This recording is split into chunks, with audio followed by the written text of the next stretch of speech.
Hey folks, Eric, the whatever guy, because it really is whatever for me. And do you folks want to know about the Alabama Medical Cannabis Commission being forced into these depositions by a lawsuit from the applicants? You guys stick around, man, and we'll talk about that.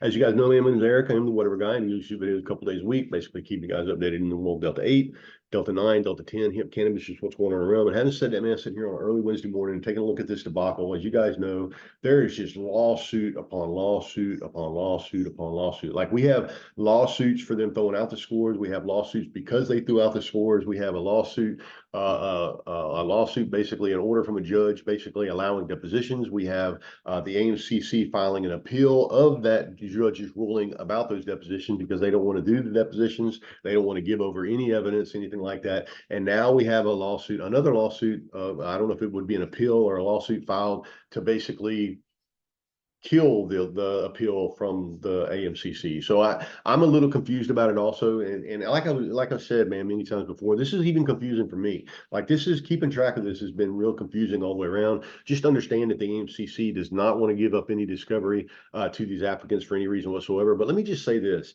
Like the other day, I was listening to a radio hosted show by Canabama, Jennifer Boozer down in Mobile, Alabama. And she was actually interviewing Antoine Watercan. And for those of you who don't know, me and Antoine will be speaking at the Georgia Cannabis Industry Association on February 24th in Atlanta.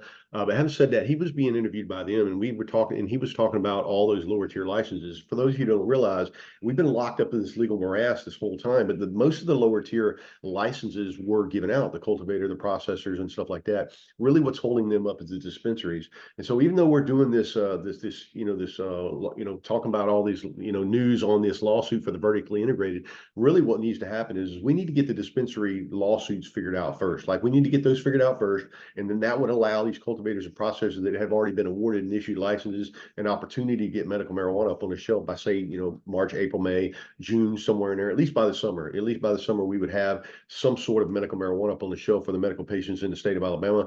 But that's not happening right now. It's like everything about the news right now is always about these vertically integrated licenses. It seems like they have the most money, and these guys like Bill Britt and those guys are probably getting paid a little bit of money behind the scenes to do these news articles and stuff like that, because some of them are kind of hacks and they do kind of lean one way or the other. I'm not going to lie to you about it. I kind of lean one way or another. I try to keep this as a level ground as possible, but there's just a lot of crazy stuff going on right now. And like Antoine Mordecan said the other day, if we can just get to a point where we can get those dispensary licenses figured out, all these lower tier licenses that have been issued and awarded could go ahead and start get in the process of getting medical marijuana up on the shelf, and we could just worry about the vertically integrated licenses as they go on. Like they got more money than God. Like they're going to keep this legal stuff going on and on and on. Like you're going to see in this article right here that there's just lawsuit upon lawsuit upon lawsuit. Like we originally started because they wanted to throw the spores out, so we got a lawsuit on that, and then because they threw the spores out, they got a lawsuit on that, and then they got a temporary restraining order because they threw the lawsuits out, and then of course the judge allowed the depositions, and then we have a lawsuit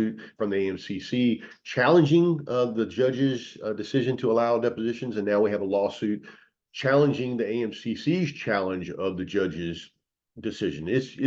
It's crazy the amount of money that is being thrown around here. But I will also like to point out that that lawsuit that was being filed by the AMCC is in conjunction with one of the applicants, which is Trulieve, our only social equity license in the state of Alabama. Like I don't understand how Trulieve was the only social equity license, vertically integrated license in the state of Alabama that we could issue. But now we find out that their money is actually behind this challenge, this appeal that's going up to the appeals court. So we're going to flip over here to an article over here at this is Alabama Reporter over at Bill Britt. And like I said before, Bill Britt and these guys, Josh Moon, they tend to lean certain ways. And my understanding is that a lot of times there's some, exchange of information going on, and maybe exchange of funds going on that allows them to, that they write these news articles in the way that they do. I'm going to try to sort it out as much as possible. I don't want to try to lean one way or the other. I'm a medical cannabis patient. Obviously, I'd want to see the medical cannabis, patients in Alabama get medical cannabis. But I'm also of the other side that like the process has been screwed up. Like how could Trulieve of Alabama be our only minority owned vertically integrated license in the state of Alabama? So I'm kind of sitting on the fence both ways with this. I'm just going to kind of try to report and hopefully get you guys some information on this. It says, in what may prove to be a crucial moment for Alabama's beleaguered medical cannabis industry, the Alabama medical cannabis cartel finds itself at the heart of a contentious and seemingly never-ending legal battle over the commission's licensing process. This legal skirmish escalated when the AMCC appealed to the Alabama Court of Civil Appeals, seeking to overturn a Montgomery County Circuit Court order. This order, issued by Judge James Anderson, has significantly broadened the scope of discovery, permitting several plaintiff companies to depose AMCC commissioners and secure important documents.